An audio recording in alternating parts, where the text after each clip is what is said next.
Most players never see the tech behind those casinos that they are playing at, nor the things that are happening in the lobbies. And as the market gets louder, more casinos are choosing more aggregators, more game developers to make sure that they are giving enough games to the demand that is, of course, ever growing. And after all, why spend so much money today developing your own games? We have so many aggregation platforms building them up, connecting to your platform, making sure that the player is doing what it should do, play. And to help us cover it all, we're actually bringing today Petr Štýbnar, head of sales at Bellot, somebody who knows the ins and outs of the requests, the demands, the expectations, and the potential failures that a casino operator might find whenever he's working with an aggregation platform. And as usual, I'm your host, Victor Julio Coupe from Kensho Media, and I welcome you to the 7th episode of Petr.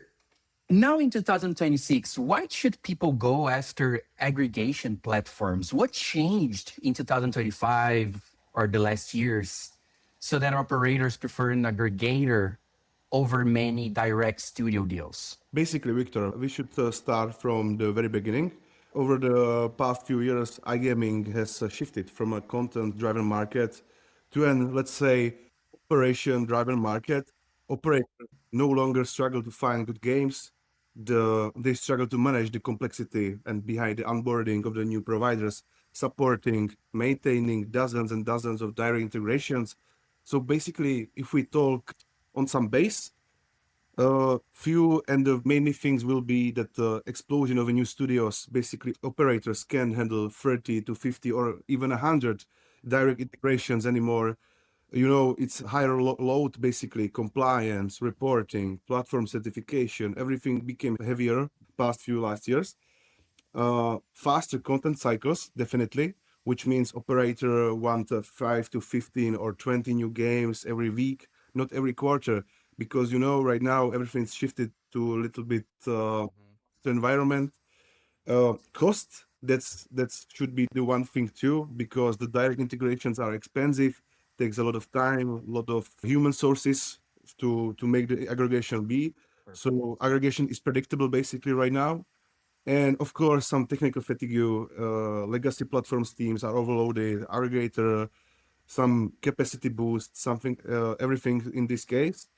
And yeah, I think that's why aggregators are winning right now, because they simplify the operations, they reduce cost, they shorten the time to market to the days instead of months. So I think this is the main points that should be highlighted in this case. I'm thinking only in the mind of somebody who could be interested in talking to aggregation platforms such as Bellot, such as you. Is this something that works for any size of casino operation? Can I, for example, I want to start my casino now. Should I go directly to an aggregator? Is that okay? Or should I first try myself going solo? Every coin has two sides, as it said. And if you are in casino, I think the aggregation is the easiest way to start, because in one integration you have access to many providers. So many things. Yeah, Yes. exactly. We are talking about slot crash games. You basically in one aggregation get all the portfolio you need to start the casino, and after some time, after 6 months, you can from that start to make direct integrations. But as I said from the start, I think the easiest way for the casinos is to make good aggregation for their preferences. This is a market that has a lot of competition, right? I'm not even talking about the iGaming as a whole. Of course it does. But the aggregation within iGaming, we always have new players, we always have new entrances, we have exits as well. Once a lead arrives at your desk, what are usually the things that they're most looking for? Uh, for a start, everyone looking for a good fees. That's of course obvious. But everyone wants more and more percentage. So that's the first thing basically. But I think the main thing is the type of the integration, how hard it is for a provider, how good is the API documentation for the platform, how Good. good are the process, you know, everything. And I think this is something, because we started basically for our own games. We don't want to be like the biggest platform in the market. We just want to trying to help the smaller ones to get to the access to the points they don't even can access alone. So I think it will be mainly the integration, how it's hard, how good it Mm-hmm. is documentation, how good is our the database for operator, and yeah, of course the speed, because as you said, this environment and this business is one of the Yeah. fastest in the world. So how how long basically all the process take from the starting of the commercials to the full integration and to the starting of the live game. So basically this is it. You were talking when I asked you the last question, you said everything has two sides of the coin, Mhm. right? So now we are talking about the good side of the coin, which is the benefits of going with an aggregator. What's the other side of the coin? When is going direct better for such companies? Mainly it's some strategic exclusives basically, because you are direct, so everything from the promo, all the activities you are doing, it's direct conversation. So basically it's a little bit more easier sometimes, not every time. As I said, the promo, next thing come to my mind, and it's a deep promo cooperation. As I said, network campaigns, jackpot, infrastructure level boosters. Um, you can handle high volume or high margin partners. That's mean you can have a little bit bigger margin if you are direct, of course. But as I said, you on other side, you need the bigger team, bigger technical team to get the aggregations done, to done more things in the year. Uh, Next good thing is you have the internal development, a super capacity basically. You need custom features at the RGS level. So that's some things that are okay. I think the smart operators, the one that do the best work in this market, is the one that using the hybrid model, which means you are using 80% of aggregators for the content Mm. and direct aggregations for the best top studios where you know the capacity and the games are really played. So I think the best way is to have 80% to be by the aggregation and 10, 20 studios to be direct to your casino. I think it gives them the flexibility, speed, and strategic depth. When I was in SBC Lisbon, which is where we met, I saw a lot of other companies, not in aggregation now, but a lot of other iGaming companies talking specifically about AI. Yeah. Why not? Right? It is a huge thing in the market right now. How much has it changed for aggregations for Bellot? How much has it changed? Again, in this year span that you've been working in the market, AI has changed a lot. Yeah, If yeah, we yeah. were to talk about the things we could do with AI in January of this year, of 2025, it's very much a different beast compared to now. So, in regards to your life and your market, apart from the usual grammar check, email checking, email writing, is there something else that we can talk about AI here? I think AI didn't just influence the iGaming market, it's basically completely rewired how all the ecosystems basically operate right now together. Because from the product design to operations to content distribution, AI became the new competitive advantage for the casinos. And besides our business, we can see in every different business AI stepping up right now, and aggregators are right in the center of the transformation in these markets. And I think if we talk about a little bit more what AI changed, I think what players expect from the games right now, because AI transformed a little bit the player behavior and therefore operators demand, which means players starting to expect more like a smarter personalization for campaigns. You know that the player love game 5 potions plus, and you know that even if he play another game, that if you give him the free spins for a 5 potions plus, every time It he will will. go there. Yeah, exactly. And Yeah. that's something that, AI really help with this, because you don't need the 5 account VIP managers that will take a look at every account. Right now, you have an easy way to the AI. AI will select it, make some segmentation. Everything is much more easier.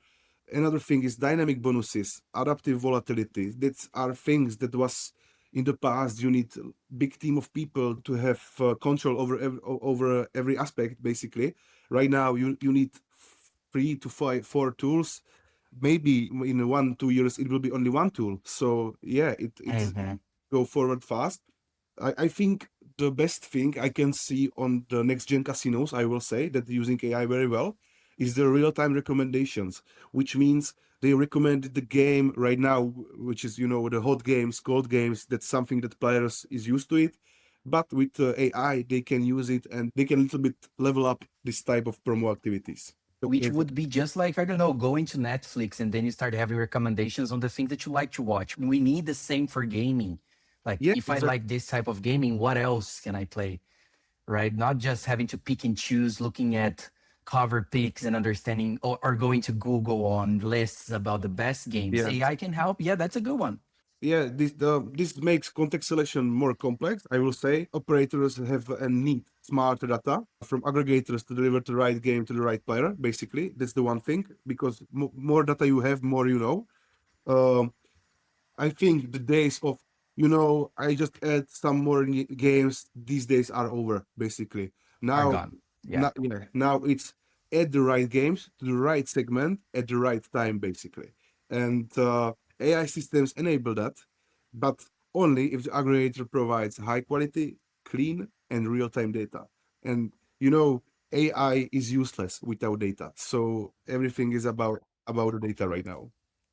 That is 100% true. Great statement over there. Let's dive deep into Bellot for a while because I want to ask more regional specific questions. For example, as far as I know, you guys are situated in Prague, right? Or not even Prague, but the Czech Republic itself. Yeah. We are in Czech Republic. We have some offices basically all around the Czech. Our main technology center is here in Brno. I will highlight it one thing because a lot of other providers have studios all around the world, and basically they have like one big office, and graphics are in different country, mathematics are in different country. You have the world map with a lot of dots saying Yeah, that you are in Sao Paulo, New York, London, and there you go. Yeah. Yeah, and this is not our problem really, because we have everyone here in house, which I think is amazing. We have really It strong is. mathematics team there, graphics guys. Our last year was about the stabilization. We add really nice new people to our teams, and right now we have really strong potential for future activities. And I can see that we really lock up right now like a team. If we talk about the sales, about the development team, about the marketing team, we are really locked up right now, and we are all aiming to the same finish line, basically, to the same goal. And I will be open here, first time in my life, I'm coming to the world, and I'm really excited what the new things we are doing. That's so nice. And sometimes, how it is. It's still a business. Some problems come, but still the mood here and how we are stepping up and how we moving forward every day, it's amazing. And it's giving me so much power. And I think in the next year, we will come big, because this year we released first few games. Next year, we are aiming to 25 plus, but we are more focused on quality than on quantity. That's because why we are not making 50 games or something like that. And when we arrived to the BAP, which is our Bellot aggregation platform, uh, because it's basically some revolution bridge between game studios and online casinos. It's a solution that eliminates the biggest headaches, in distribution, scalability, integration. In simple terms, one integration to us, instant access to dozens of platforms and hundreds of casinos. So as I said, instead of building 20, 30, or 40 integrations on your own, you build the one with us. We handle the rest, and I think that's the main thing here. And basically, we start Bellot, the aggregation platform, mainly for us, because we have basically two brands right now, which is Kelt and Bellot, and we needed to deliver these two brands to the casinos in one integration.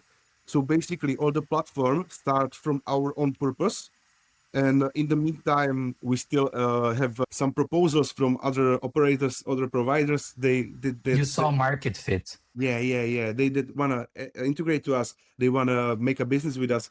So basically, that's how Bellot was born from a That's a start. nice story. Thanks for sharing. Let me ask you this. I'm a casino owner.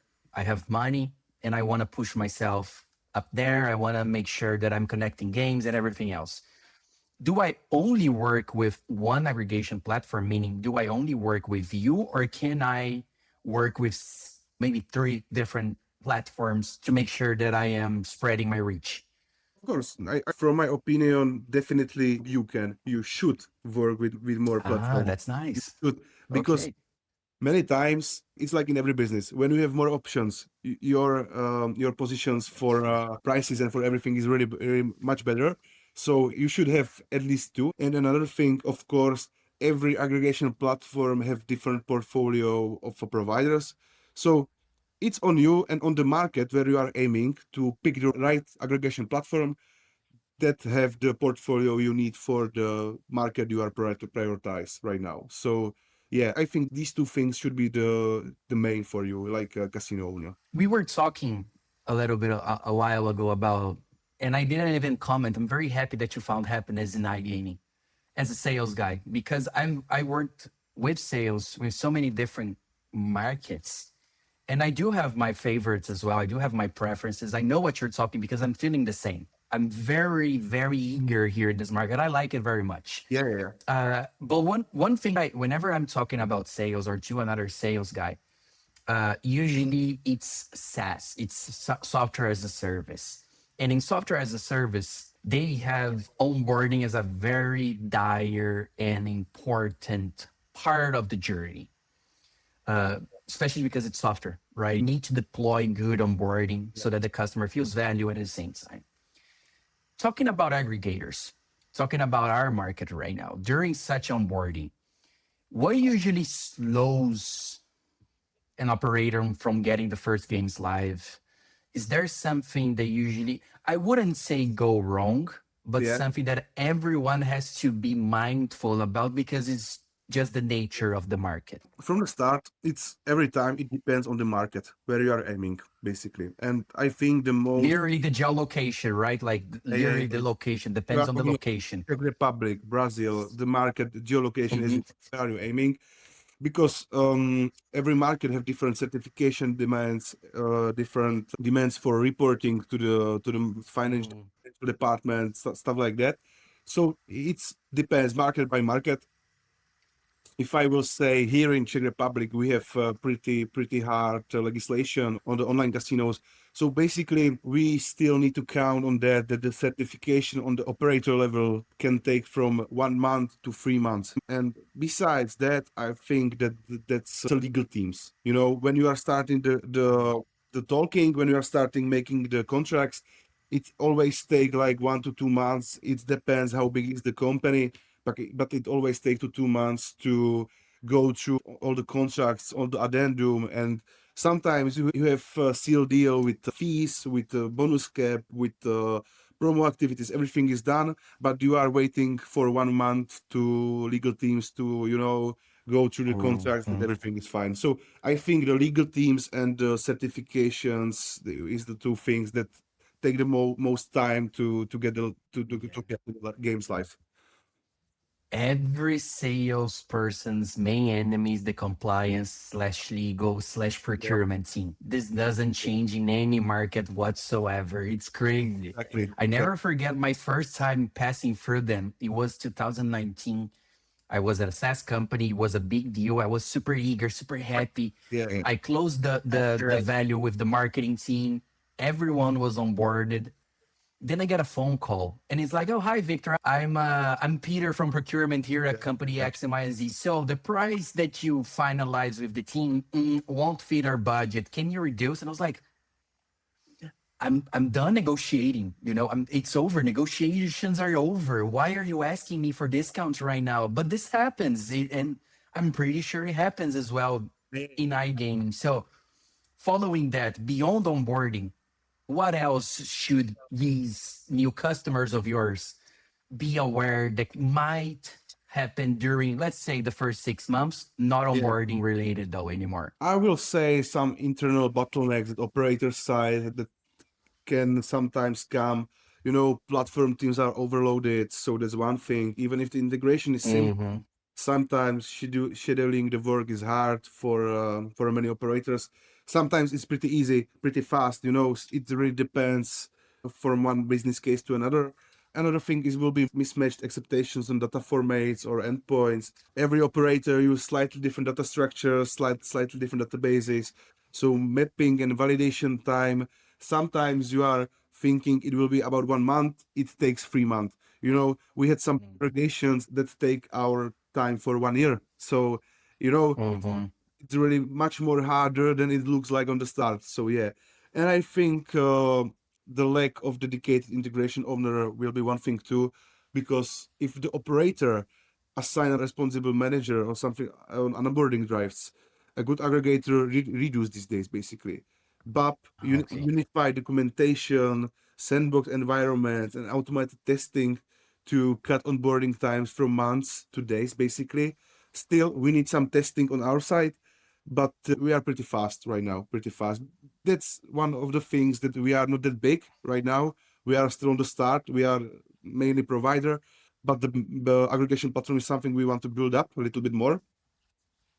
But still, we are on the start. Every time I'm more likely to do one thing and do it in excellent job, or than doing 15 things and you Mhm. never close anything, and it's still like you are jumping from one thing to another. And yeah, so we are still like likely going to, we are making 1 to 2 projects, we finish it in excellent status, after that we move to another. So yeah. I think it's fair that we close this episode with a question about conferences because it's where we met.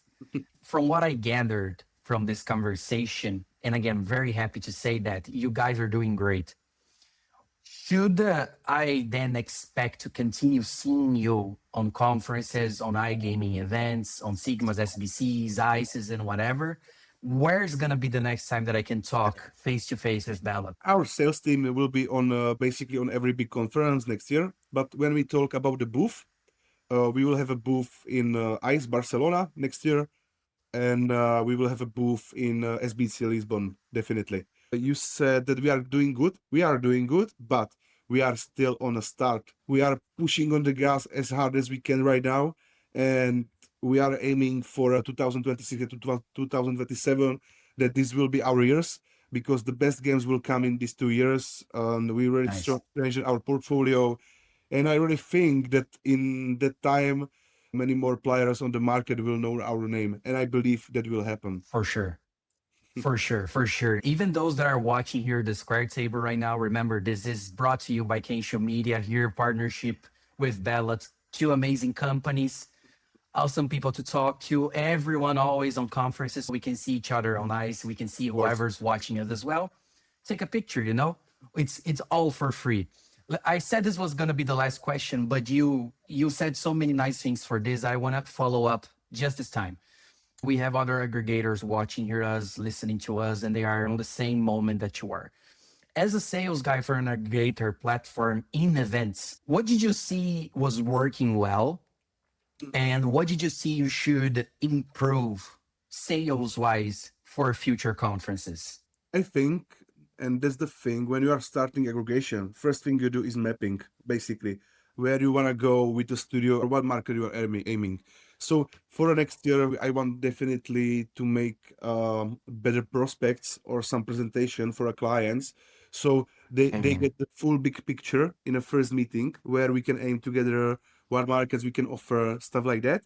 And I think we are doing really good is to have nice salespeople, because it's everything is about the people at the end, and it's That's still true. still business about the people, and B2B even more than a B2C. So yeah, I think to have a nice people in the team, and from my opinion, to speak a true, not make a foolish expectations. Oh, yes. Yeah, stuff like that, because I think sometimes on the conferences you heard a lot of things, a lot of good things. You know, when I come back, this and that, and it's not really a true in every case. So we really want to speak a true, so we don't make a foolish expectations there.